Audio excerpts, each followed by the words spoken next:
So the background to this, I think before I probably give you my thoughts, is maybe I'll ask the panelists to introduce themselves first, and then we'll get into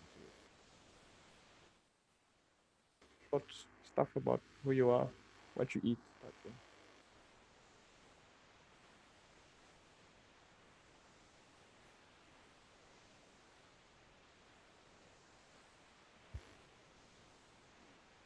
Hello, my name is Erik Rowberg. You heard me before. I'm chairman of TISPA. I own and operate an ISP in mostly in Arusha, but now we're in 5 cities in Tanzania. And I was a technical person, but the last 5 years I'm more in management. Yeah, my name is Ben Roberts. I'm Chief Technology and Innovation Officer at Liquid Telecom. I also was a technical person, but the last 5 years I've been more management. So. Hi, my name is Ernest. I'm here to represent ENOG. I'm a network engineer and trainer. And yes, I'm happy to be here. Hi, I'm Andrew again. As you know, with Teraco data environment, what we eat, and it's incredibly difficult. I also just want to point out to everybody that Mark again didn't send us any of the questions beforehand, just so keep that in mind when you give answers. Yes, that's how I do.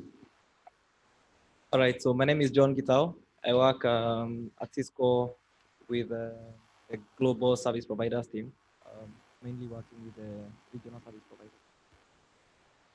Okay, excellent. So the question, should Africa stop investing in Europe, is one I'd like us to start thinking about as African operators, as African consumers of network services, content, infrastructure, and so forth. And the background that I'm coming with, and again, Andrew's right, I've not provided any questions to the panel, so they'll be speaking from the heart, is that, you know, in regions where internet is now becoming more affordable, it's getting quicker, where you can now buy, you know, a decent 4G, LTE, 3G package. You can buy a decent wireless or fiber package to your service, to your office or to your home. And you know, what you could have only been able to spend on, say, half a meg or a meg, you can now afford to get maybe 100 meg or 500 meg or a gig or whatever. It seems that as we go forward, the bandwidth itself is no longer going to be a major constraint, particularly in markets, you know, cities or countries where the internet is opened up. Obviously, where that hasn't happened, they have much larger problems. But for those that are, that's not going to be an issue anymore. The issue now is that all of us are consuming some kind of cloud, whether we know it or not, use some kind of cloud. And for the most part, those clouds are not in Africa, never mind in your own country. Those clouds are most likely in Europe, North America, maybe Asia, depending.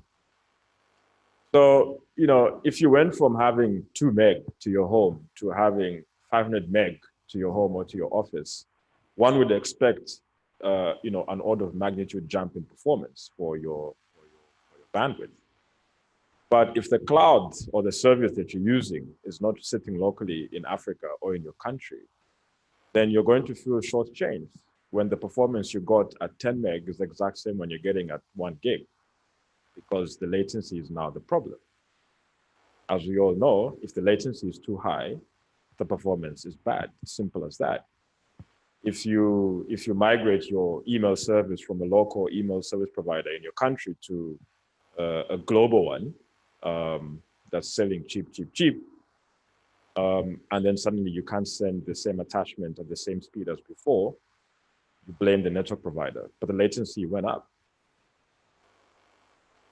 The response then from the operators is to now go into Europe and set up more peering, deploy more POPs, get into more exchange points in Europe, get to Frankfurt, get to Amsterdam, get to London.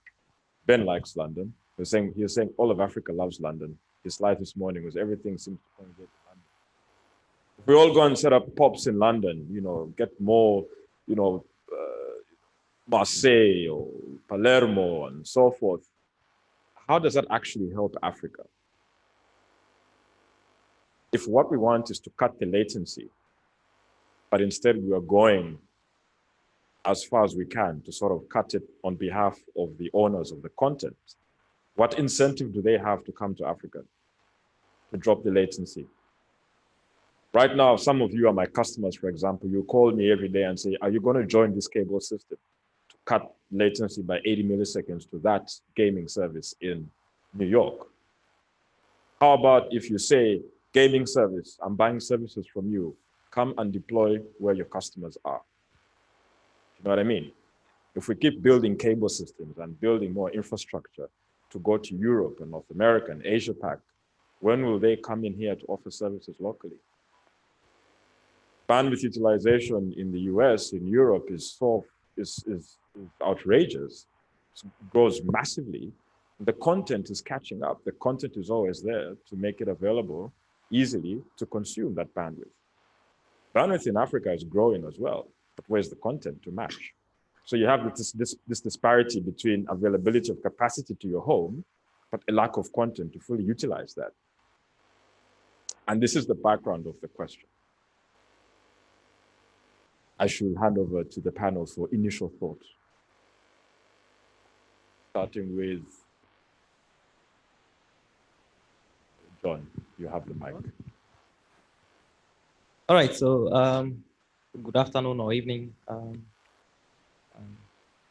was told I'm suffering from jet lag. You know, I came all the way from Kenya. But yeah, so for me, when I started thinking about this, which is, I mean, I've weighed on it on and off several times, but I think having an opportunity to look at this holistically with through a panel like this might bring some perspective. So for me, it's not so much what we could be, whether or not we are subsidizing. It's also other areas like what other services could we be launching locally? Which areas could we be innovating in?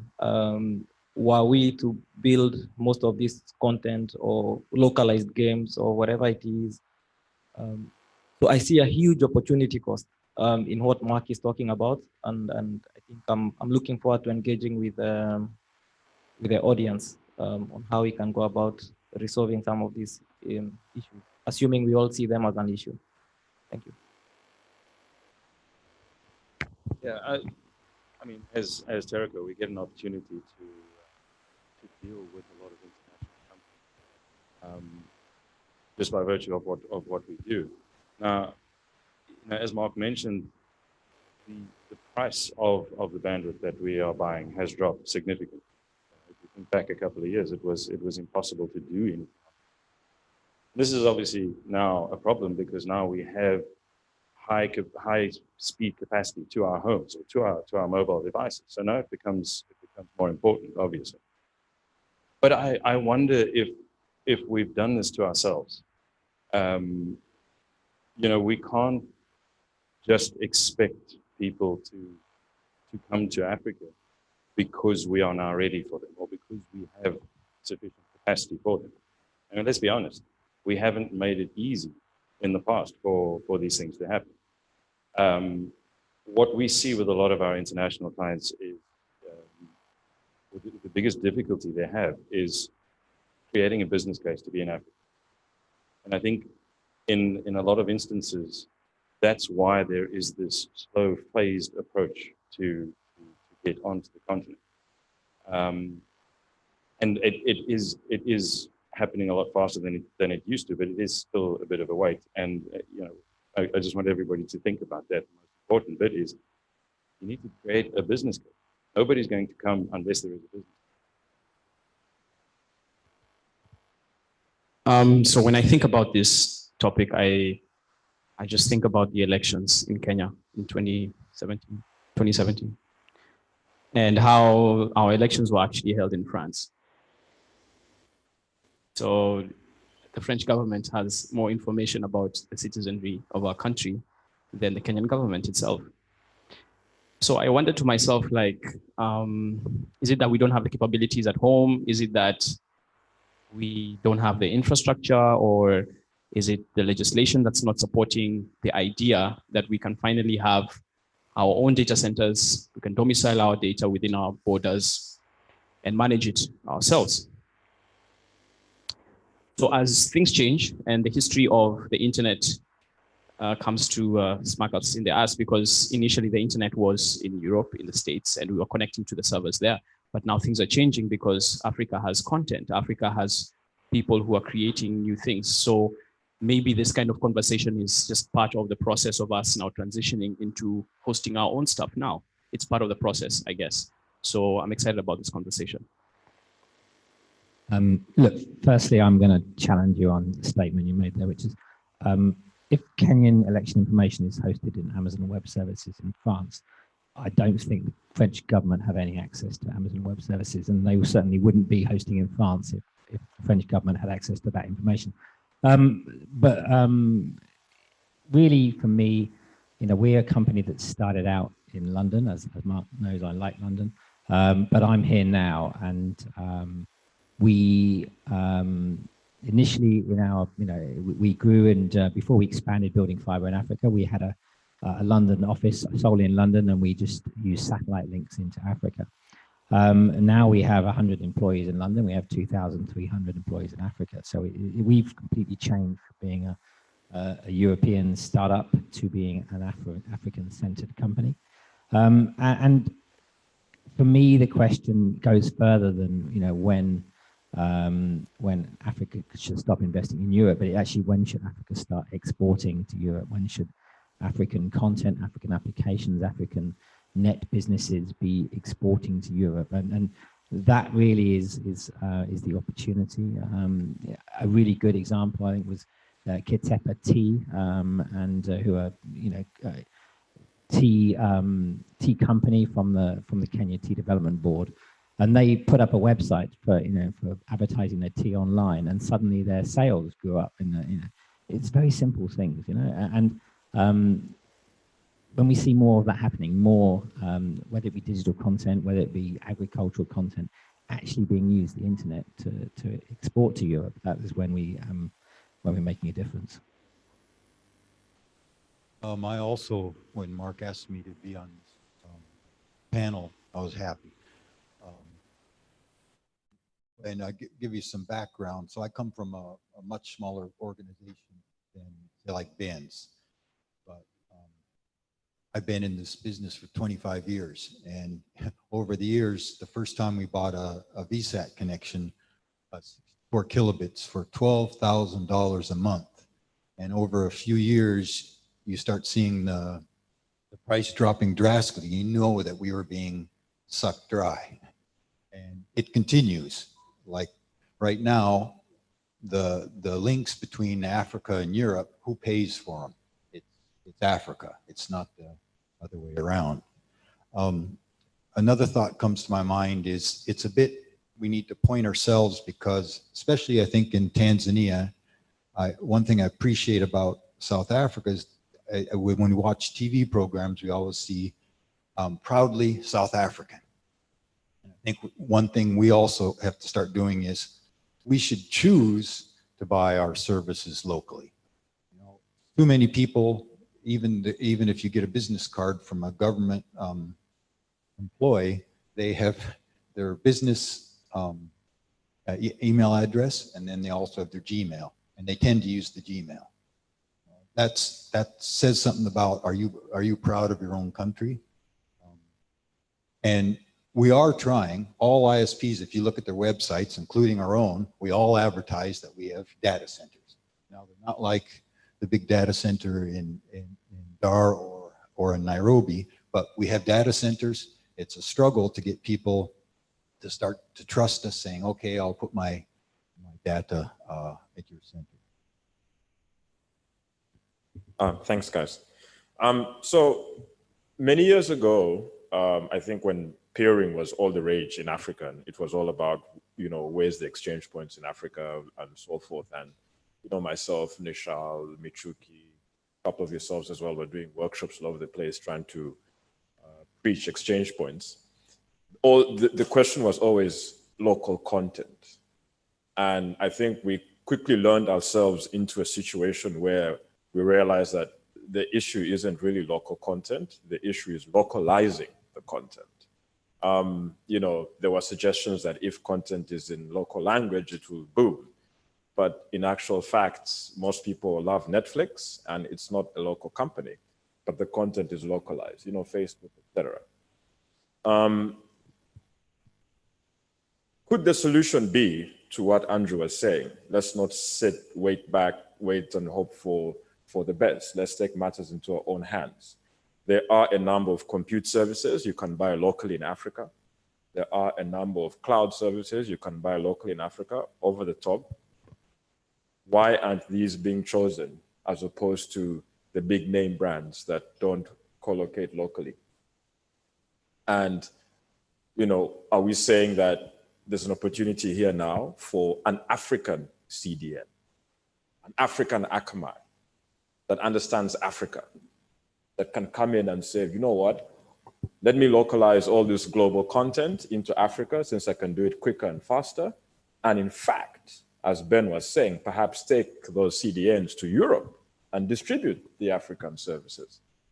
Is that what we need to get this thing going faster? Who wants to go first? I'm holding one. So Ernest and I mean, we worked about quite a bit on the whole elections thing, and it was quite interesting to observe. But there's also the impact on other areas, culture, business. And I'm actually right now trying to figure out, is there a governance issue? How is it that we are able to bring on board all this fiber, but for some reason we are not able to? I mean, I believe there's a lot of content coming out of Africa. It's just going to the other side of the ocean. And then we are consuming it from that side back into Africa.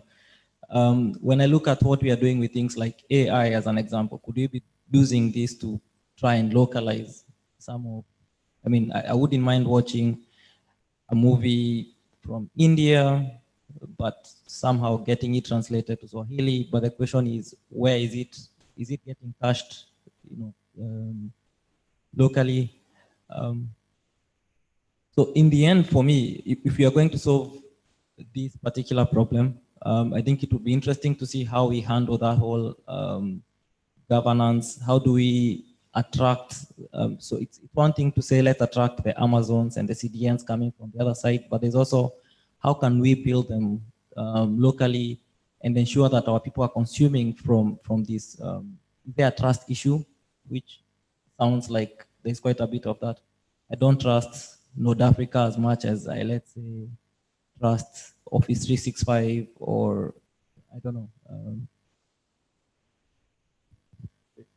I think, Mark, that there are two issues. Obviously, for a long time, when people spoke about local content, it was a very misunderstood concept.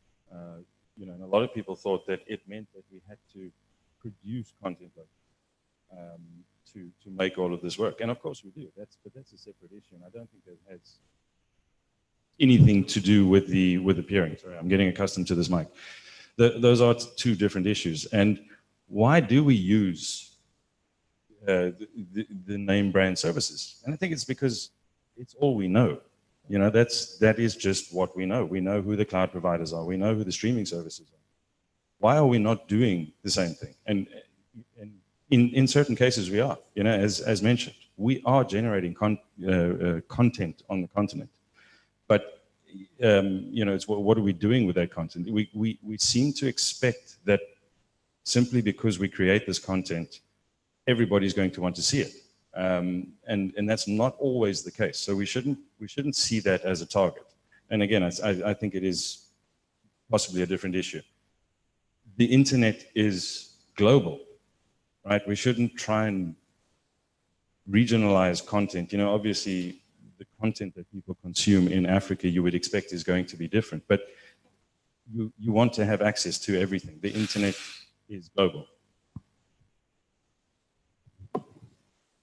I'll use the example of email for the government employees and how they have their local email and they have the Gmail. And just recently, we are hosting with Safaricom, who's a local provider, and we do our email through them. And we've had a lot of challenges with email, which is something that you wouldn't imagine to have today. So we are this close to actually moving to another host, Dream Host, or someone who's out there because of the efficiency and the uptime. However much we want to support local, sometimes local will disappoint. And maybe it's just a function of evolution, like they still have to go through the process of learning and being better at what they do. But this could be a key challenge when you're talking about adoption, because it's real. If you're having outage on your email because you're hosting locally, then it's impacting on business. So you want to be able to have good uptime. You want to move out there and host somewhere else. So this could be one of the possible reasons why we're not adopting our local infrastructure, because it's still new and it's still fresh, so it still has its problems. Yeah, it's a really good point. I mean, the design standards and the real hard engineering that goes into designing a Microsoft or a Google or an AWS data center cluster is just so much more advanced than anything anybody in Africa is doing it. Whether it be an MNO like Safaricom or an ISP like Erik has got, you know, you're just not in the same league of the scale and engineering. But all the, you know, there is some content being created, but it is all getting, you know, then uploaded and hosted to global platforms. So, you know, if you're a musician, you're probably pushing it up to YouTube or Vimeo. If you are a game developer, you're pushing up onto Android or App Store. You know, and that then is creating an immediate challenge, because the preferred method of paying for anything online or paying for anything small in Africa, most of Africa, is going to be mobile money, and the platforms that the African content developers are pushing all their content up to mostly are not taking mobile money. So the real opportunity, what Mark said around having, you know, creating African CDNs, creating we're creating some different platforms ourselves for different applications. The obvious way to go forward is to make it accessible to mobile money from the beginning. Therefore, you don't keep out your local market. So your African content creators are pushing it onto a platform that doesn't really make it accessible to their own home market. That's a problem, isn't it? And so that is what is needed to you know, to grow that. It might then make these platforms wake up and invest in mobile money integration. But you know, that's really the opportunity. Typically, I think I have more questions than I have solutions. And I see, which might be a good thing. I see there's two areas that we're trying to address in terms of local content. And one is the business community's data and programs and file server. And you know, we get a few people to come on, but I think it goes down to, well, these guys, like Ben said, they're a bit smaller, you know, and who do you trust? You want to trust Google or do you want to trust Habari? Well, I think people should start opening up, and I think it's starting to come that people are starting to say, oh, maybe we don't want to put our stuff out there. You know, maybe we'd rather, we know Erik, he's kind of a local guy, and I think it's coming. And the latency, just now, I was looking at my calendar. It happens to be in our data center, and even from here, it was, you know, it was good. Whereas Google would have been a bit slower. The second one is when you're trying to sell something, and I think maybe what I look at in Tanzania is maybe we don't have a big enough pool to monetize it. I know it was the news, a young guy in Arusha has started online music selling, but he's told me that he just can't make money on it. Is it because we have too small of a market, or we need some more gimmicks or better content? I don't know. I'd like to open up the floor at this time. Let's engage. Obviously, Michelle. Who else joined? Yeah, okay. I wasn't clear. Was that obviously Nishal? Obviously, you had to be the first. Yes. Nishal Govardhan, Packet Clearinghouse. Thank you. Interesting discussion. I have a bunch of questions and perhaps some comments. I guess my first question is, in thinking as an ex-techie, since most of you on the stage are techies, one of the concepts we get very familiar with when we start is hot potato routing, right? And how hot potato routing helps to share costs when you set up interconnection between two networks. How much of that is a problem right now? You're talking a lot about content. Everyone's spoken about content, but nobody has spoken about why is there not a big network from whether it's Europe, the US, China, Japan, wherever. Why aren't these big networks in Africa peering and interconnecting in here? So is that an issue, or is that not an issue that we should be thinking about? So hot potato routing, anyone? Is that a cause of concern? How do we get it? Should we get it? Well, we are, and so what I mean is, the number one ISP right now in Africa is not an African ISP, right? So we obviously are spending an inordinate amount of money to get to these global ISPs. If they were here investing in Africa, maybe, if that's what you're asking. So, I mean, Erik, I think it was said this, who's paying for the email when you want to send mail to the UK? And I think the answer for me is obvious, I guess, because I've been doing this for a while as well, but we are paying for that. But if there was, and just for the sake of argument, a British Telecom peering equally at the KIXP, at the Johannesburg exchange points, at the Tanzanian exchange point equally, would this be more or less of a concern for us? And if they're not here, then what are we doing wrong? What are we not bringing them down? What are we not doing to bring them down here? Because they're happily taking our money in Europe, right? Or happily peering with us in Europe. I mean, I ran a network 10 years ago and BG was one of our peers. Yeah, maybe we need to do what Uber's doing right now in Dar es Salaam is go on strike. Don't even start with Uber in Dar es Salaam.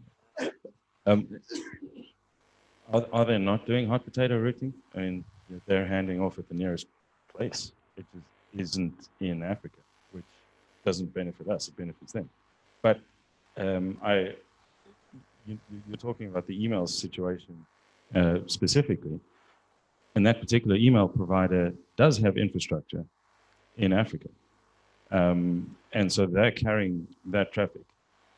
So it's not the same for everybody. Let's not pretend that the entire rest of the world is against us.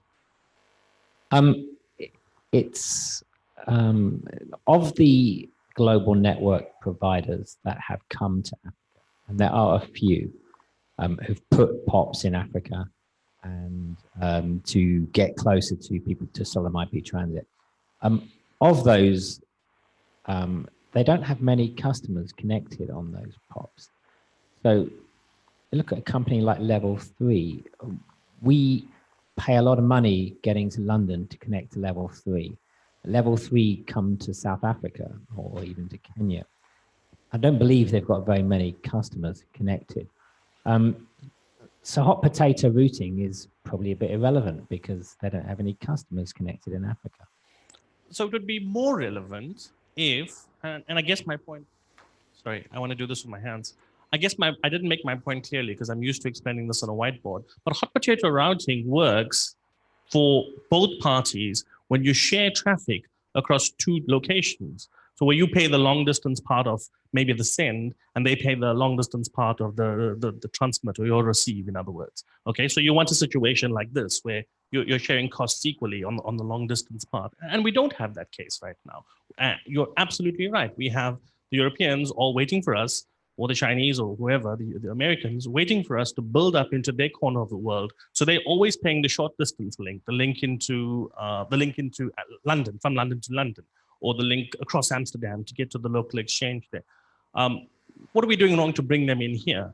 I hear you saying they don't have a lot of customers in South Africa, but the idea about, sorry, the customers in Africa, but the idea of peering is that you don't just advertise your customers in Africa. So is the problem perhaps that they're not advertising all of their services? Because if level 3 was selling transit out of Dar es Salaam, I expect that they'll be able to provide you with a full routing table here, which is, or if you were big enough to peer with them, or perhaps it's not even the tier 1 operators. Perhaps it's the large tier 2 operators who are not as fussy, but willing to peer with you. Maybe that's what we should be targeting. I don't know, the Init 7s and so of the world who will peer with you if you meet them at one of the big exchanges in Europe. And they need to be the ones that are convinced to come down and peer openly, because they'll do that at exchange points in Africa. How far would that go towards solving our problems? Well, let me ask you this, Nishal. Do you think that asking the global providers to come and build in Africa will actually help Africa as such? Oh, no, I was asking the panel. Yeah, are you asking me? Yeah, same as well. Because their home network is not Africa, right? So while Ben is building a cable from Cape to Cairo, I don't know which one it was, British Telecom you mentioned, might just build one from London to Joburg, and that's it. That's Africa. So, and also for you, for the panel to think about. So even as we think through this, traditionally how we solved most telecoms issues actually in the world has been through regulation. And what has been happening, at least in my opinion, is most regulators have always been behind when it comes to things IP, things transit, things peering, etc., etc. The risk I'm seeing here is we don't want a situation where they catch up now and all of a sudden start putting all this, because that's what would happen. They would come in and say, hey, listen, we expect you, level 3, for instance, to come and peer here with Kenya. Anyone who's tried to do a lot of, and I believe we've all done business across Africa, it's not one country. The moment you land in Mombasa doesn't mean you've landed in Congo or Rwanda and these other places. But imagine a case where the Congolese government or regulator says, you know what, level 3 must come to Congo. I'm trying to imagine that case, and I don't know. The question here is, what's the role of the regulator in answering some of these questions? The answer is that what regulators can do to promote it, if they don't want to promote it, that's why they're not doing this, but is absolutely nothing, is stop regulating. And I started out in London, and if I wanted to put a POP into France, I don't need to do anything. I just call a data center and ask for space to put my router, and I order a circuit. If I want to go to Germany, I call the data center, and I don't need to open a company, get a local shareholder, a local board, or any of these other things, get a license and pay dues, USF fees, any of these other taxes. Don't need to do anything at all.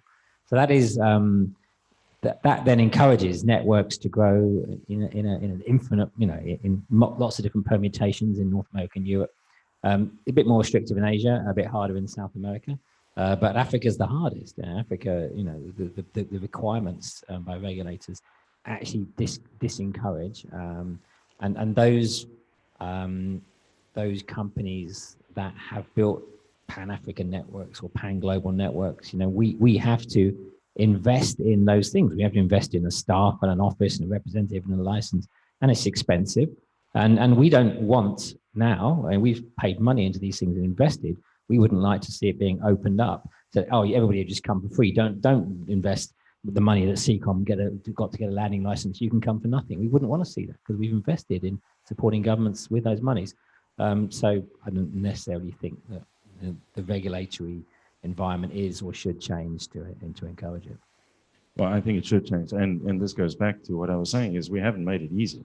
And we had this discussion last night about just getting equipment into even South Africa. We had a client with their kit sitting in customs for 18 months. And that's, that's revenue that we're missing out on. But at the same time, one of the networks that has been mentioned, being in South Africa, was actually never there. They effectively did a deal swap with one of the local providers, and then sold off of the brand name, the well-known brand name. And that's not ideal, obviously, because they're not bringing anything new. But at the same time, I still believe that is a method of building a business case, and it needs to make sense for them to build that infrastructure as much as we want it to happen. We certainly do want it to happen, and we want it to happen across the continent, not just in these regionalized hubs that we keep talking about. Ernest, you look like you want to say something. Not really. Erik, the floor. Thank you very much for your contributions. It seems to me that this is a problem that African operators need to take responsibility for trying to fix, because if it seems like it is something you have to leave for them to solve, it's not going to happen. I say this because Mark said earlier on that at low levels, when the bandwidth it's really low, we've got speed. And then you get to a point when just throwing more bandwidth at that problem isn't going to solve it. And obviously, most of us are getting to that point where, just more bandwidth isn't going to meet the expectations of the customer. I happen to remember Dell in the 1990s. It was Darling, was one of the best companies in the world. And essentially what Dell did was it started with low-end computers, sort of like, the crappy bandwidth that we sell in most African countries.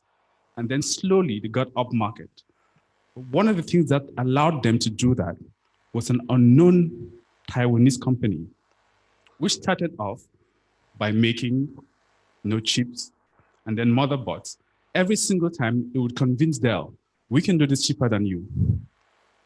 And you can pass off the prices to your customers, and Dell will accept. Every time Dell accepted, it would write some things off its balance sheet, and its customers to get those lower prices. It got to a point around 2005 when this company essentially was Dell was nothing but a marketing company. This company created a brand, ASUS, and started competing with Dell. So simply because it was trying to optimize for something, cheaper prices to its customers, particularly for the short term, it ended up creating its own destruction.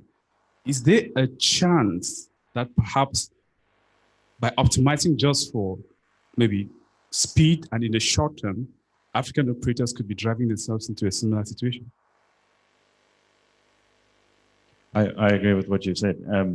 We also seem to be intimidated by international companies, and we seem to be afraid to want to have these kind of conversations.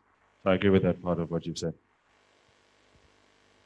For me, I just feel like within the continent of Africa, we're very disorganized. I don't know if it's by design or it's just the nature of how things are now, but it's that disorganization that's causing all this complication. If we were to unify, for example, a lot of the rules and regulations, how people should connect to different parts of the continent, then it would make things a lot easier.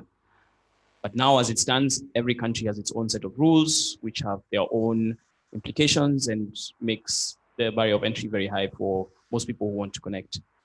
So I'm with John when it comes to regulating things, but unifying them so that it's just not as complicated as it is right now. And Erik? I'd like to go back what Ben said. I think we need less regulations. That now we're starting to hear there's going to be more fees for rights away. So it just adds the costs for even the local infrastructure. Okay, so I've got a question. It's about three perspectives that have come around the solution. Is it a technology problem? Is it a market problem? Is it a regulatory problem? And what I would love to see is, look, we've got the SAFNOC here. There was an IWIC. There's an AFNOC. there's fora when people who are key stakeholders in this industry meet regularly. Is there a possibility that within yourselves you can start crafting some kind of a solution? Because then government would follow. Because at least we know from like example like Celtel, the creation of Celtel as a telecommunications company on this continent, that really they led the way and government followed. Is it possible that it's something that we can do rather than just waiting for, the market or regulators or the West to fix it? I think government will follow, or will follow you very closely when they see you making money. And when you're making money, they turn up with a new tax.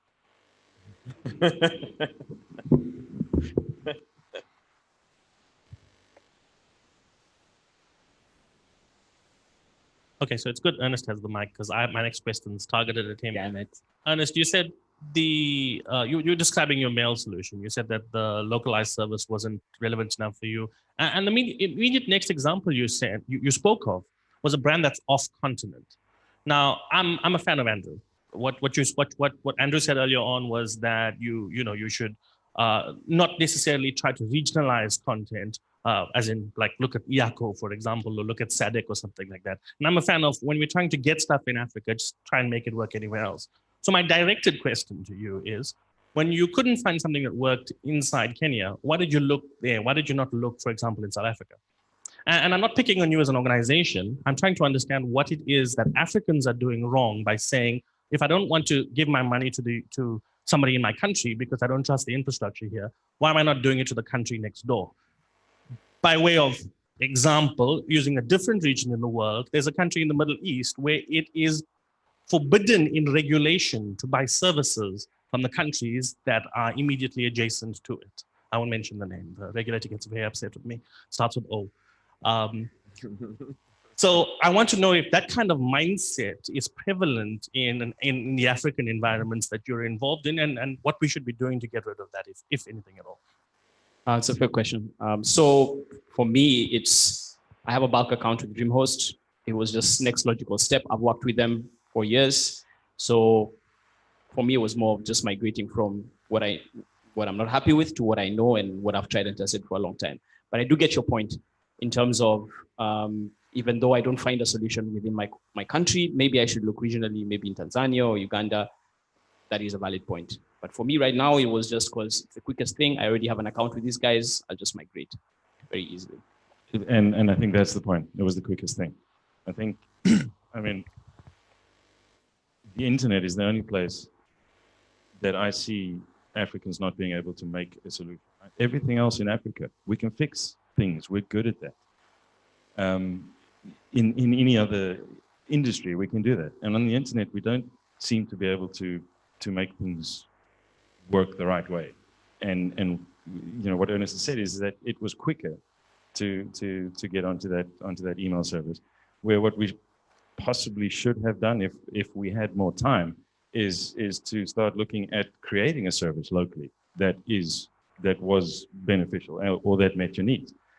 But did you have time? And the thing is, I don't know if we've found our feet yet with the internet. Everything has moved so quickly. It's come upon us so rapidly. Perhaps we're still trying to find our feet.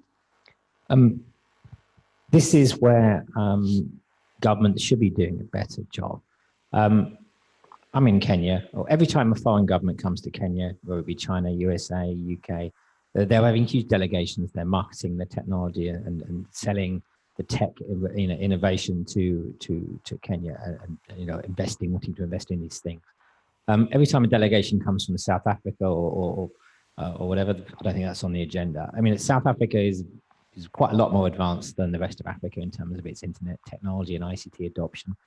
South African companies are not themselves marketing themselves into Africa all that aggressively or successfully, and South African government is not doing anything to support. Countries like Kenya, Rwanda, Nigeria are perhaps producing quite a lot of tech innovation, tech services that are coming in, and they're doing a reasonably good job of marketing themselves to the rest of Africa. One thing we're trying to do through our innovation partnerships is to help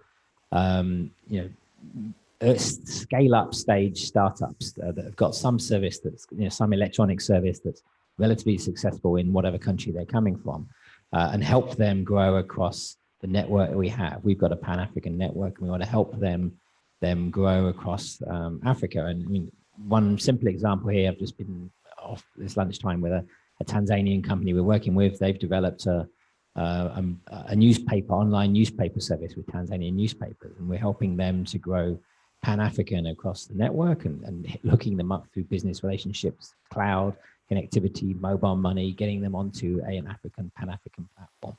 And that, you know, it's hard. You know, if you start off, it's hard doing business anywhere in Africa. If you start in some country, it's then quite hard to expand, and particularly if you're coming from the smaller countries like, you know, Tanzania, the tech scene isn't so developed. It's quite hard to develop and grow Pan-African. But once you've got to learn Pan-African, you might get Pan-Global, you might get African services going global. 1 second, Ambridge. So on that, are we too lazy? Are we too tired? Or are we too greedy? And I think each of those, coming back to what both you and Andrew say, are we too lazy in the sense that the idea of thinking about how to monetize an intangible product like the internet and how can that make big money for me, not small bits, but big money immediately, is that an intimidating idea for Africa? Are we too greedy in that it's easy to sell a physical thing? I can go pluck a mango from a tree, sell it down the street and get some money and feed my kids. Are we too greedy to let a bit of our profit go for the long-term benefit of the region, the company, the country, the continent, and so forth? Do we want to stick to charging high prices for what we know will make money on until it can't anymore and then run out of ideas? And are we just too tired of trying to do all these things because there's no government infrastructure support, there's no legislation, there's over-taxation, et cetera, et cetera? Ben, I know Liquid launched a service, maybe it's last year, the TV service, right? It's Quessa, isn't it, right? SEACOM. Yeah, so that's obviously an intangible service. Perhaps you can, you know, tell us, you know, how tiresome that has been to develop. And if you think, you know, whatever you've learned from that is something most of Africa doesn't want to have to go through because maybe like Andrew said, maybe we're just moving too quickly and not ready. Yeah, I've been around 16 years in this company. We've taken quite a while to get to having a lot of countries. It is hard work. Each country you come to is hard to do business. The countries we're talking about are generally in the, you know, in the bottom 100 of the global ease of doing business index. It's hard to get going. And we've, you know, grown country by country steadily. That TV business you're trying to launch in about 9, 10 different countries at the same time. And they've struggled. It's hard. It's very hard to do that. I think that with the infrastructure that we've put down, the internet infrastructure is there, you know, in combination with mobile money services, I think it can open it up and make it easier. That's when I talked earlier about passport and all that procedure to travel across a border being like the procedure to build a fiber across a border. It's the same, but you only do it once. You know, you only put the infrastructure across the border once, and then packets just flow. So, in many ways, it can be easier. I don't think there's laziness, but I think it can be very easy if you're doing well. Maybe, you know, South Africa is a big market, and if you're doing well in South Africa, it might not seem all that interesting to cross the border and go to Zimbabwe, which is struggling economically, and, you know, go to Namibia with not that much population, Botswana the same. It might not seem that very interesting to go that way. So maybe if you're sitting in the sun making good wine, you might get into a laziness. Yeah. I know that John wants to make a comment, but I just wanted to quickly, before we move on, your question, and the easiest way to answer this, to get an idea of the mindset in South Africa. What did the mobile providers do when WhatsApp came? And what did the broadcasters do when Netflix came? And that goes a long way to explain that. So from that moment, I think one of the other things that's easy to see is also where the capital flows, you know, the flow of capital.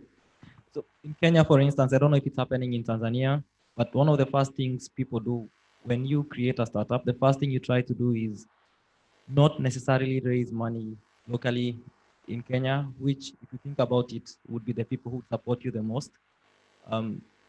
What happens is the money flows from the outside in.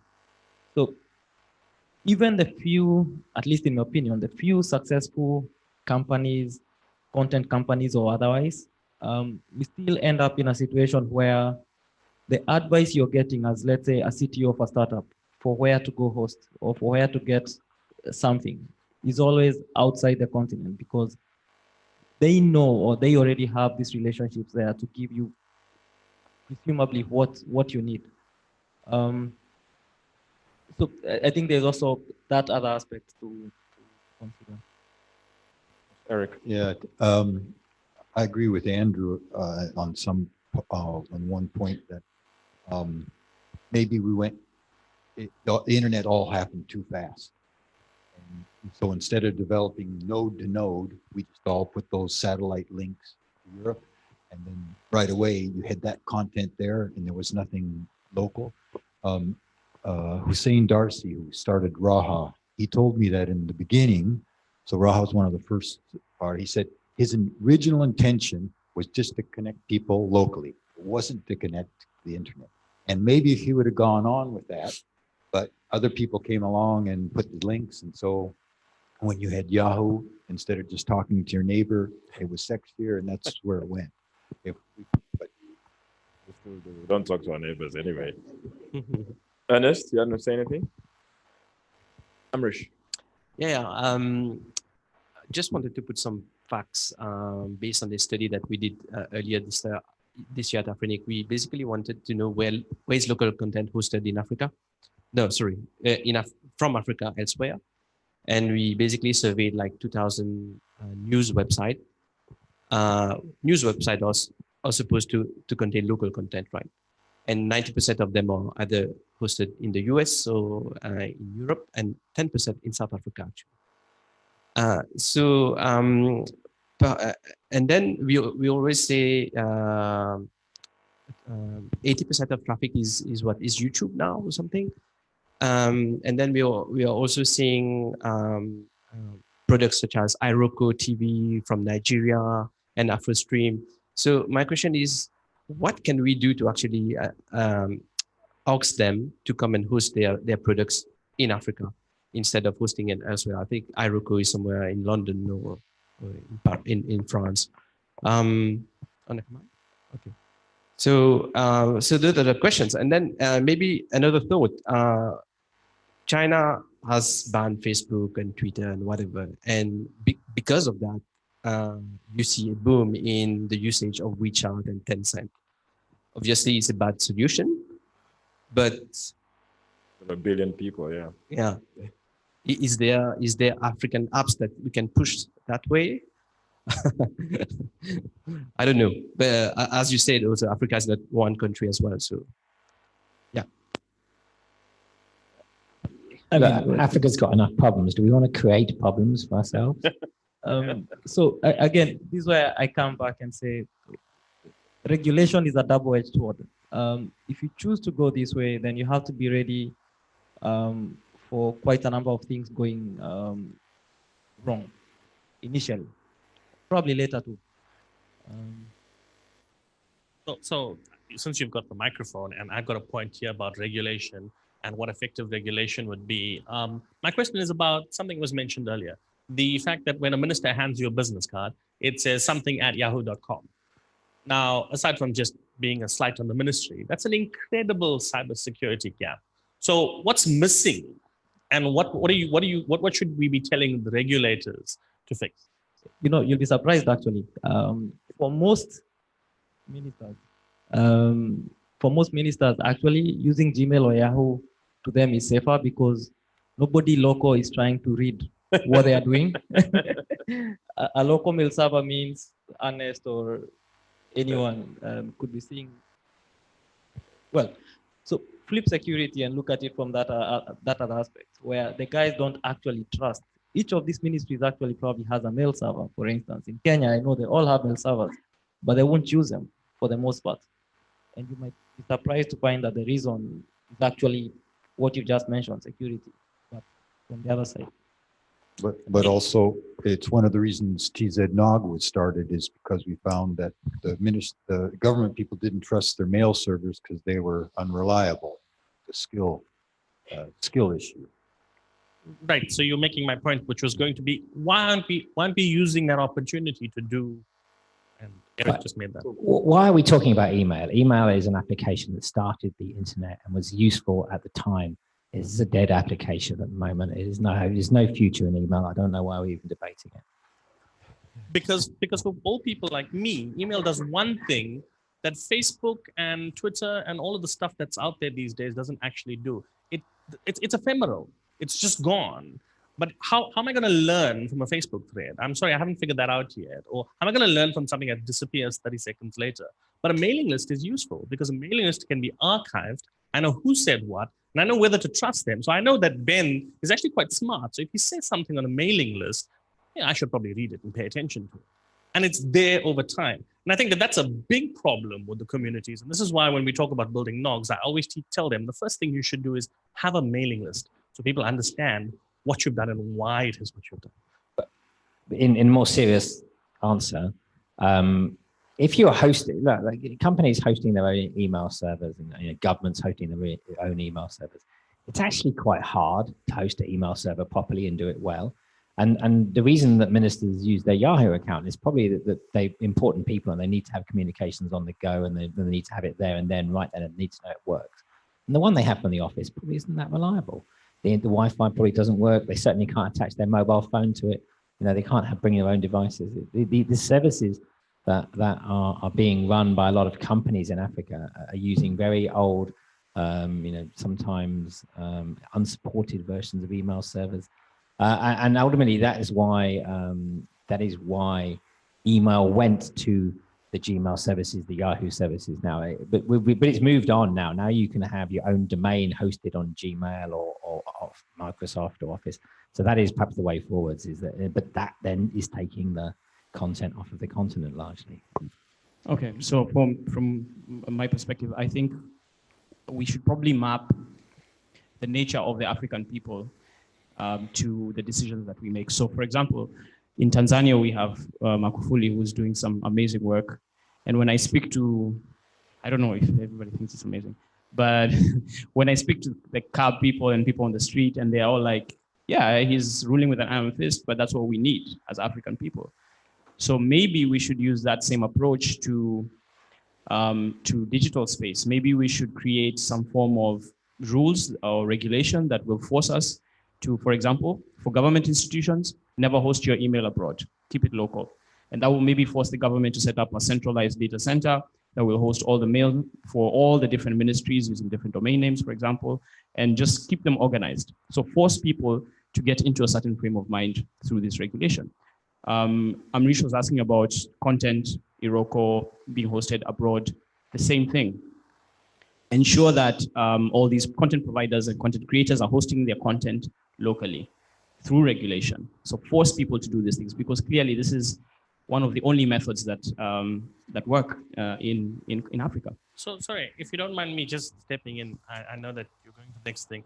I'm trying to understand this because I'm hearing people say that we want light regulation. I'm a big fan of light regulation, by the way. We're hearing there's cybersecurity gaps and there's a whole bunch of privacy issues that are being abused, and we should perhaps fix this with regulation. And then you're hearing issues like if you don't have a .ccTLD, you're going to go to jail in that country, right? Which is just makes no sense to me at all. But on top of it all, we're hearing one thing, and Andrew's got the mic, so this is good. You're hearing one thing that Andrew is saying, which was the business case for this. This is a fantastic business case in my opportunity. And I'm not a business person, right? This is a fantastic opportunity to say, let me develop something and let me then take it to the local government and say, here you go, you can use this. Why are we not doing that? Why are we still relying on Gmail? And I don't buy that the trust is such an issue, because if you are hosting government mail and you get caught leaking it, there is recourse for the government for what they'll do to you. You'll get thrown in jail. But if Gmail leaks your mail, what are they going to do to Erik? Huh? Reality, Nisham, my wife, the government in Kenya, and email services don't work all the time. It's the reality is how it is. You know, it is not reliable, and they won't take a large file size. You know, it's just the basic service provided by the government that she uses. I won't say what ministry. It doesn't work.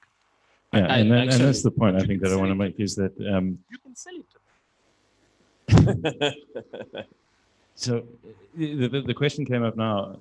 What do we need to do better to keep that African content local? And we need to.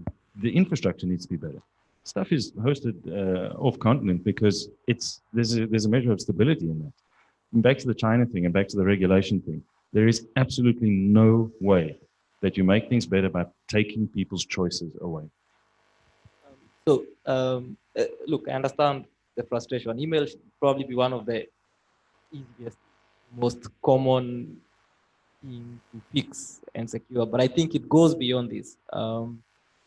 But anyway, back to the main point here. If for me, the way I look at this, if I look at all this spectrum of services and/or potential services that could be created, hosted, delivered across Africa through African data centers and things like this, the challenge on us is actually quite immense. If I look at fintech is an area that's actually quite highly regulated.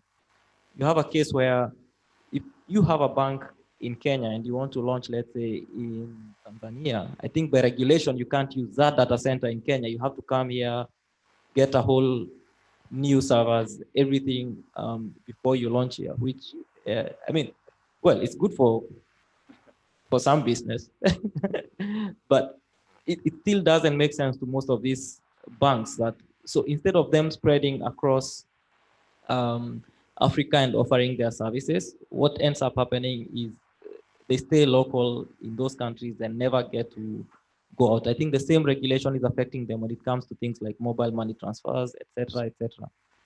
So in as much as I advocate for a lot of, or some regulation, I think we should be careful how we utilize it in that regard, as far as I'm concerned. Maybe in our NOG meetings, we need to add another, what do we call them, streams? And it would be monetizing or data center, management of data centers, you know, or does only Office work for you? Can you sell that? And also bringing people who've made money off of selling content. Sorry, I still want to go back to, I mean, some of the things that I see being addressed. Bob, for the record, why is it a very good reason and most of the time, so that local hosting solution doesn't work, or maybe, I mean, local servers in government doesn't work, the next solution is to take it abroad. What happened to us insisting that it works? Because I don't think technology is the problem. Why don't we ever insist that it works and still pay for it and ensure that it works as it's supposed to work? I mean, to the point, you flip the security element of it. I think what I would ask, depending on which email you're using, is which government would you rather have looking at it? Because if you have an email address, you are, say, a public servant, and you're saying, you know, for security reasons, I'm not using our local server. The fundamental question is, if you're transacting official business, if I went for ICANN today, I don't think I have a choice which email I should use for ICANN purposes. So what is it that I'm hiding if I'm tracking official business? And which government would you rather have look at it? Because if it can be accessed because it is a local server, then the same applies, because those organizations ultimately are, you know, under some jurisdiction. So I'm not sure if this is a discussion that also happens with these people, but I really feel there's a cultural issue. It doesn't work. The next thing we do is to move. And we actually don't allow failure in Africa. If you're a startup and somehow you encounter challenges, that is it, you know, you're doomed. You must not fail. So what happened to us forcing and insisting that you actually perform? I mean, so as far as, look, you're right, there are clear cultural issues.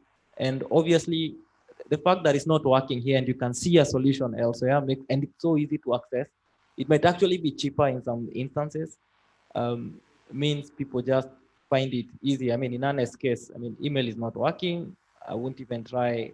I will use someone else. It's not like a car.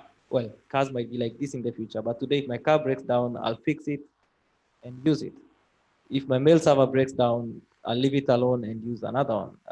If I can't read news from CNN, I will read from BBC or even my local newspaper's website, which is probably hosted at the same place. That's what it is.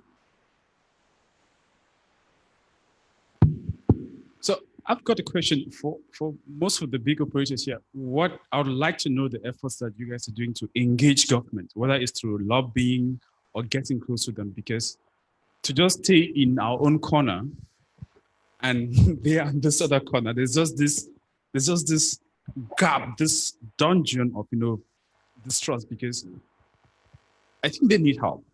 And sometimes because I think we are government, we shouldn't come to you in public to ask for it.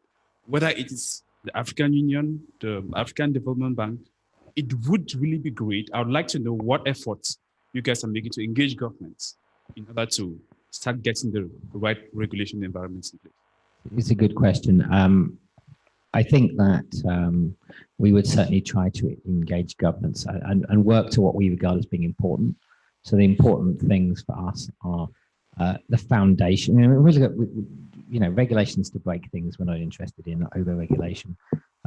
Foundations to, make things right and proper from the foundations up. So data protection laws, cybersecurity laws.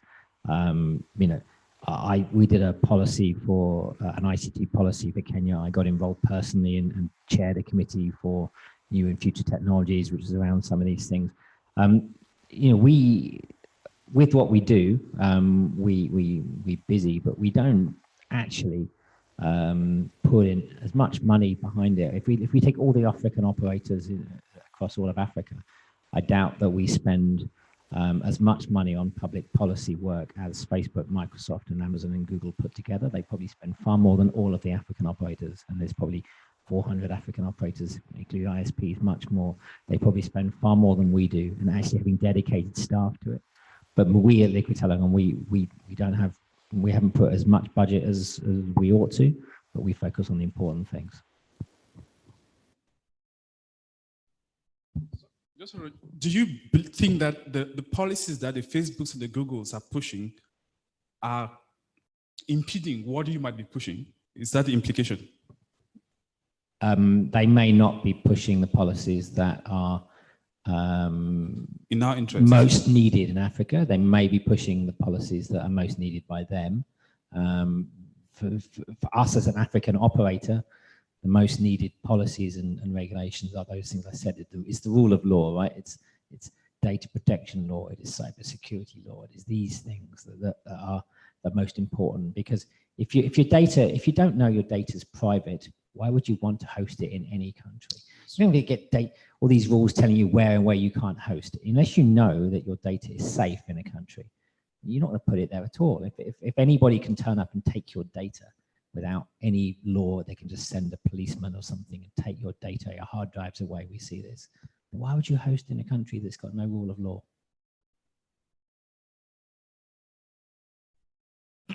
So I'll talk from experience, at least from our market, which is Kenya. One of the challenges had always been the lack of facilities, proper facilities that they are expecting. But thanks to some people like Liquid who set up the EADC, SEACOM who have the Mombasa cable landing station, there are people like iColo who are coming in right now. You were seeing that a lot of the content destinations are now coming closer. For example, Facebook are setting up a pop in Mombasa in the next few months in iColo. You will find that we didn't have Microsoft Azure in Africa, but now they've set up a pop in South Africa, I think in Johannesburg and in Cape Town. So most of that traffic, yes, you will see that coming down. And I believe in Google also have presence in Mombasa at the CLS. Now, as those facilities keep coming up and we are marketing them, you start seeing the content coming in much locally, which also brings another issue. Let's talk, for instance, CDNs. You find that most CDNs do not peer with IXPs. They peer directly with IXP peers. And you will find now that is being used as a service differentiator. If we are chasing the same customers. So all you're telling one customer is, listen, I'll give you a better service. I'll give you lower latencies because I am peering somewhere in Amsterdam. I'm peering somewhere in Palermo, like for instance. So somebody says, this other service provider is giving me lower latencies. Now, those competitions mean that everybody is playing catch up in one way or another.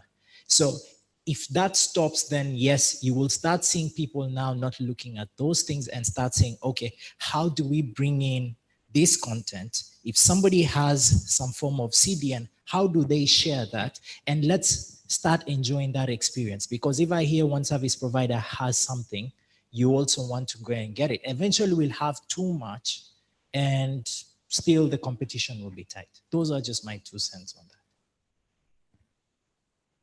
Okay, I think we had more time, but we're just about done. You want to say something? Yes. Okay. Good. I will maybe 2-3 minutes. I have mainly 2 things. My name for the records, Habibu, from the .tz registry, TZNOG organizing committee chairman.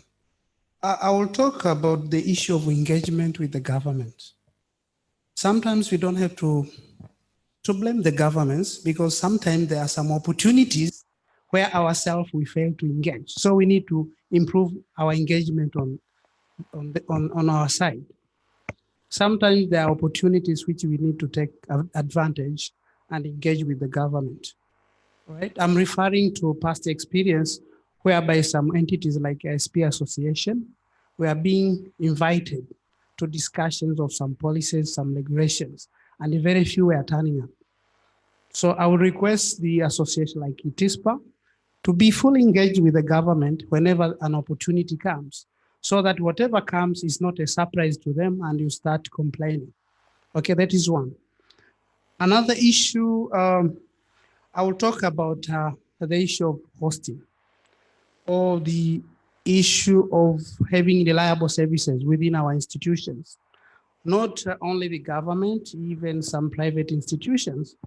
And this basically has been the background on why I'm very much involved in TZNOG capacity building initiatives. You find an institution whereby when they send emails over Gmail, they are sent straight away without any problems. But when they use a local CCTLD through mail servers managed by the local technical guys, the mail is not sent. So what is the problem? Is it the problem of the registry? No. It's the problem of the techies within the local institutions, all right? But in the end, for sure, they will say .tz does not work, but it doesn't mean the registry is down, all right? That is one point. So for sure, there are technical issues within some of the institutions, but also we are somehow lazy because there is an opportunity for affordable capacity building like it is now, but people don't turn up and people don't even support the local institutions. Thank you. Thank you, Abibu. I think just to close off, maybe some parting thoughts from your side on my next statement. Google, Facebook, Amazon, Yahoo, Netflix, Hulu, Alibaba, Tencent, pick your pick. These are not government companies. These are all private companies that started something, failed here and there. This could be their 300th attempt that actually worked. Spent a lot of money, like Ben was saying, lobbying government to install legislation and regulation that supported their business, painful as it is. Continue to do so. Are we perhaps aiming for that kind of scale as Africans? if we're saying that ultimately we shouldn't be waiting for them to come in, we should be facilitating them to come in or creating our own products.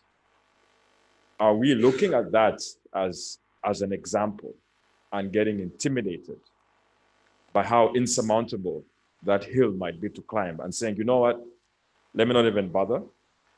Someone else will look after it. You know, Ernest will look after the highway. Ben will look after the sea. Andrew will look after the data center. You know, it's not my problem. They will fix it. Someone else will fix it, but not me. Is this the rut we find ourselves in as Africans? Are we too intimidated to dig in and to feel the pain? Are we too afraid to want to feel the pain? Let someone else deal with it. Parting thoughts.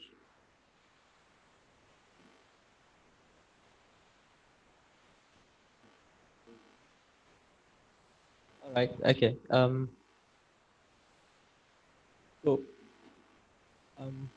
not sure whether it's one or a mix of all those things, Mark, you've talked about. But I know for sure at some point, little bits and pieces of everything have to come together to make sure this works. So it's about giving our consumers choice, but also part of that choice being local, to your points, reducing the latency for them, and making sure that they get the best services. Obviously, there's going to be some requirements around regulation. I'm seeing a lot of things around data sovereignty and such like areas, capacity building for our technical people, etc. But something I'm definitely happy to walk the journey with the community.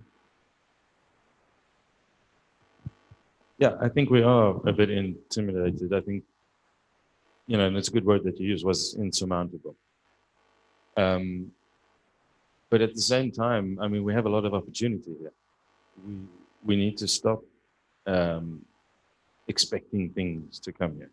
But at the same time, we shouldn't be intimidated by international companies.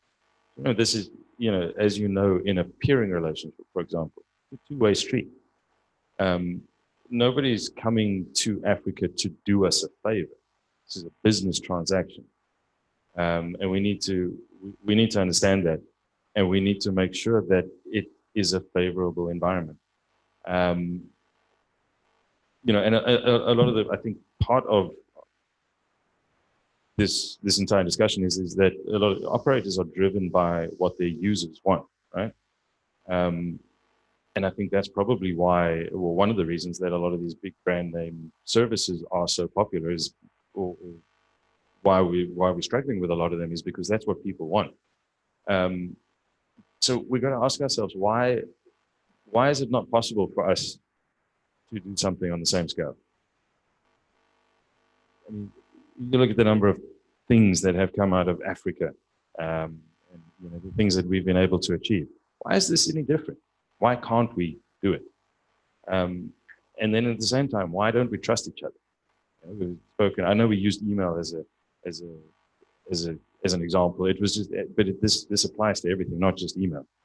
And I just want to add, it was funny the comment that Ben made about email, because he accidentally replied all to a mailing list with a bad comment a few years ago. We've all done it, yeah. So yeah, and again, you know, the point is we can do this. We can do this. This is not insurmountable. But you know, we need to start trusting each other. And then I also just want to end off, because I say this a lot, and I say this everywhere. Using regulation to force people to do anything is the quickest way to chase them away. There's no good way that you can implement regulation that forces people to be in your country. This doesn't make sense. And again, as I'll say it again, if you use the China example, you don't check people's choices away. Okay, so from my perspective, I think that we should view the African content creators, providers as little children. And little children need support. They need to be fed. They need to be clothed. They need to be bathed. And when you look at all these big players, they're post-teenage, they're matured, and they have this strength and ability that the little child doesn't have. So I think our problem is to create an environment, like Andrew said, that's conducive for these little children to thrive, which is fair, it's natural. So that's why I'm a proponent of some form of regulation. Look at Uganda and their social media tax. What does that do? I know it sounds ridiculous, but you've given people Facebook, they've enjoyed it, then now you're making it more difficult for them to access it. So what do? They have two choices. Number one, pay the tax, which helps the country, or create your own Facebook, a local one, which will still serve those needs of the people. Yeah, the regulations are all OTT. Well, that's the law. The law is for all OTT. All right. We can create a method whereby if it's local, then you're not going to tax it. If it's international, then yeah. So I think that's how I would view regulation, just to create a conducive environment and allow the local little children businesses to thrive. Yes. Yeah, so I first got on the internet in around 1992, 1993.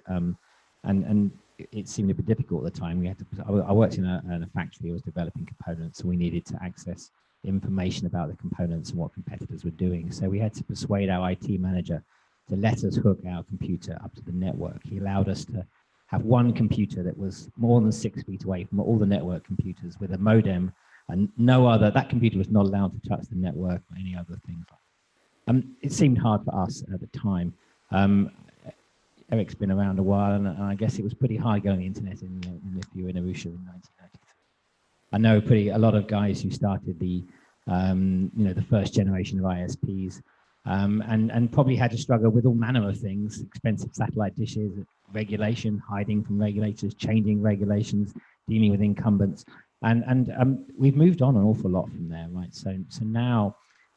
The challenges that were there have really moved on a lot. Access to cloud computing is very, very easy, and what you can do with cloud computing now, it gives you as much power as a developer in San Francisco, and it doesn't really matter where the cloud is. It doesn't matter if it's in Nairobi, Johannesburg, or in London. You can develop and make applications, and there are things that are there to nurture, as you're saying, like little children, that there are innovation hubs where you can go and you can meet and mingle with other like-minded, entrepreneurial internet geeks, have fast bandwidth access to, there'll be other, there are people investing, there are a whole number of things that you need to start and grow an internet business, and they're here, and it's a lot easier than things were.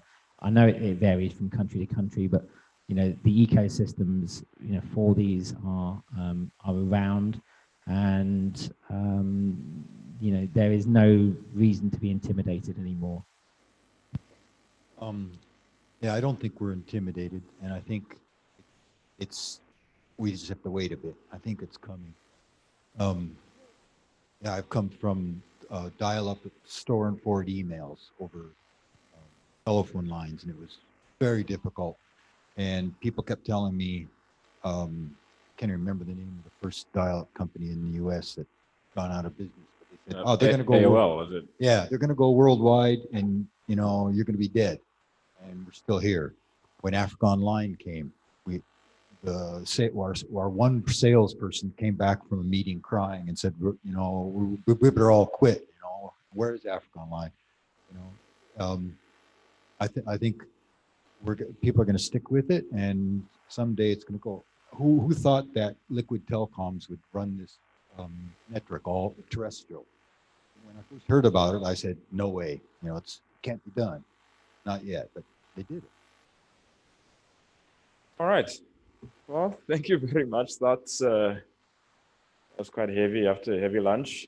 I think the audience has been great, and so have you, the panel. I think we've all deserved our drink for this evening. I thank you very much, and look forward to seeing you again.